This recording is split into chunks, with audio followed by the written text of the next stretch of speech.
It started with whispers from the set of It Ends With Us, a movie meant to tell a story about strength, healing, and self-discovery. But somewhere between camera lights and closed-door meetings, that message got lost. What began as a romantic drama turned into one of the most chaotic and polarizing legal wars Hollywood has seen in years. Blake Lively and Justin Baldoni, once co-stars, now bitter courtroom rivals, are locked in a feud so intense that even A-listers like Ryan Reynolds and Taylor Swift have been dragged into it.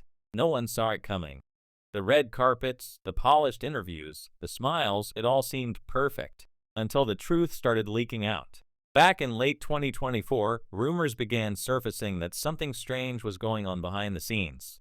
Crew members described tension, uncomfortable silences, and cold professionalism between Lively and Baldoni. What looked like simple creative differences soon escalated into accusations that would explode into the public eye.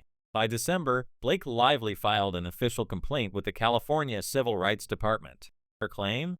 That she had faced unwanted advances, retaliatory behavior, and an overall toxic working environment during filming. The details were unsettling: private visits to trailers, unprofessional conversations, and emotional distress that allegedly left her traumatized. Overnight, the story spread like wildfire. Baldoni, who directed and co-starred in the film, immediately denied everything. His team called the allegations fabricated narratives, insisting Lively had twisted moments of creative disagreement into something darker. But the damage was already done. The internet had taken sides, and suddenly It Ends With Us wasn't just a movie, it was a battleground. But the filing was only the first shot. Weeks later, in January 2025, Baldoni fired back with a counterpunch no one expected, a massive $400 million countersuit. He accused Lively, Ryan Reynolds, and members of her PR team of running what he called a coordinated smear campaign to destroy his reputation. He claimed they'd weaponized the media, leaked private communications, and even interfered with studio partners. In his eyes, it wasn't justice, it was extortion through publicity. The countersuit shocked Hollywood, not just because of the amount, but because Baldoni went as far as creating a website, thelawsuitinfo.com, where his legal team posted screenshots, emails, and text messages to set the record straight. It was an unprecedented move, and it turned a legal battle into a full-blown PR war. For fans who had loved the emotional vulnerability of It Ends With Us, watching this unfold felt surreal. Every new document dropped and every statement revealed something messier. Reports emerged that some of the texts had been selectively edited. Others were private moments that no one expected to ever see. Suddenly, both stars looked exposed. Then came the strangest twist of all. Taylor Swift's name appeared in subpoena filings. Some of Baldoni's attorneys suggested she was pressured by Lively's team during the dispute. But Swift's camp quickly denied any involvement, calling it a bizarre and desperate stretch. Even she seemed caught in the crossfire of a storm she didn't create. But the internet loved it. The drama, the headlines, the sides forming, Team Blake versus Team Justin. Every tweet, every post, every leaked detail fueled millions of views and endless debate. Behind the scenes, the legal pressure was building. By June 2025, a federal judge made a major decision. Baldoni's massive defamation lawsuit was officially dismissed. The court ruled that Lively's statements made in her CRD complaint were privileged, meaning she was legally protected from being sued for reporting workplace misconduct. It was a devastating blow for Baldoni's side. Still, the judge left one door open. He could refile narrower claims, like interference with business contracts or reputational damage, but only if he provided new evidence. For Lively, it was a partial victory, but the story wasn't over. At the same time, the court also told her to withdraw certain parts of her lawsuit, including emotional distress claims that required sensitive medical records. Her lawyers argued that forcing her to disclose private therapy notes would be a violation of her privacy. After intense back and forth, the judge agreed to limit what could be used as evidence. The headlines made it sound like both sides had won and lost something, but in reality, the war had only shifted to a new battlefield. That's when depositions started leaking, and things got even darker. In one of the most talked about testimonies, Baldoni's former agent, Danny Greenberg, accused Lively's behavior of being extortionate. He didn't mean in the criminal sense, but that she allegedly used her influence to corner Baldoni and the studio into decisions that benefited her personally. According to the deposition, she supposedly demanded script control, reshoots, and more creative authority after tensions grew on set.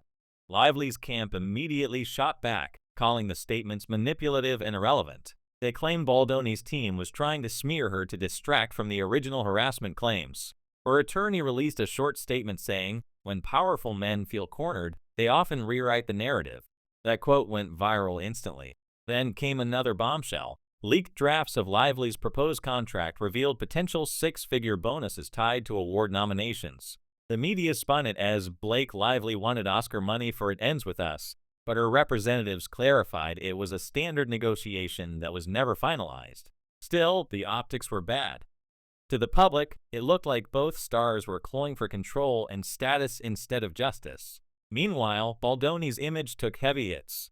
Critics said his website and public filings blurred ethical lines, turning what should have been handled in court into a media circus. Supporters argued that he had no choice, his name was being dragged through the mud, and silence would have looked like guilt. But it wasn't just about public image anymore. The deeper the case went, the more industry insiders started whispering that both careers might be permanently scarred. Hollywood thrives on image, and when your name becomes synonymous with lawsuits and leaked messages, studios start stepping back. Projects quietly paused, brand deals disappeared, and both actors retreated from the spotlight. Still, the court clock kept ticking. The next major trial date was set for March 9, 2026. The stakes couldn't be higher. For Lively, the case is about exposing a system she believes silences women when they speak up. For Baldoni, it's about clearing his name and proving he's the one being targeted by false narratives. What makes this case even more complicated is how public perception has completely split. Some fans see Lively as a brave woman taking on a manipulative director. Others see Baldoni as a creative visionary destroyed by a coordinated takedown. Both sides are armed with receipts, screenshots, and PR statements, but no one outside that courtroom knows what really happened behind the scenes. And that's the thing about Hollywood, it's built on stories. But when the stories start mirroring the darkest parts of real life, it becomes impossible to separate performance from truth. As the case unfolds, more people from the production have started breaking their silence. Anonymous crew members have described long days filled with tension, rewrites, and power struggles. One source claimed there were moments when filming stopped altogether because the leads refused to be in the same room. Another said it felt like a silent war with cameras rolling. The movie that was supposed to highlight emotional healing had instead become a living example of toxicity. But maybe that's what makes this case so fascinating, because it's not just about two celebrities fighting in court. It's about control, image, power, and the uncomfortable question of what happens when fame meets accountability. If you strip away the headlines, what you're left with is two people who once believed in the same story, now trying to destroy each other's version of it. For now, both sides remain defiant. Lively continues to pursue her harassment and retaliation claims, while Baldoni insists he was the real victim of manipulation and defamation. Lawyers keep filing motions, journalists keep digging, and fans keep arguing online about who's telling the truth. But deep down, everyone knows that when this trial finally begins in 2026, it won't just decide one case. It'll send a message to the entire industry about how Hollywood handles internal accusations, about what happens when personal relationships collide with billion-dollar productions, and about how far people will go to protect their legacies. Behind the luxury gowns and polished press statements, there's exhaustion, there's fear, there's uncertainty about whether either of them will ever fully recover from the public fallout. Some say the damage is already done. Maybe the scariest part is how normal it's become. Legal battles, PR leaks, social media wars, this is the new Hollywood, where justice doesn't play out quietly in courtrooms, but publicly, on Instagram stories and gossip headlines. And somewhere in the middle of all that chaos are two actors who once believed they were making a movie about healing. As the months pass and the trial date inches closer, fans are still waiting for the next revelation, the next headline, the next exclusive source. Every twist reignites the debate. Every document fuels another wave of speculation. Because in the court of public opinion, nobody waits for a verdict. Maybe that's why this story has captivated so many people, because it isn't just about right or wrong. It's about power and vulnerability, truth and perception, and the uncomfortable idea that sometimes both sides can be broken at the same time. When the cameras stopped rolling, the real drama began. And now, everyone's watching to see who will have the final say. Because in Hollywood, the truth doesn't just end with us, it's rewritten, repackaged, and retold until it belongs to whoever sells it best.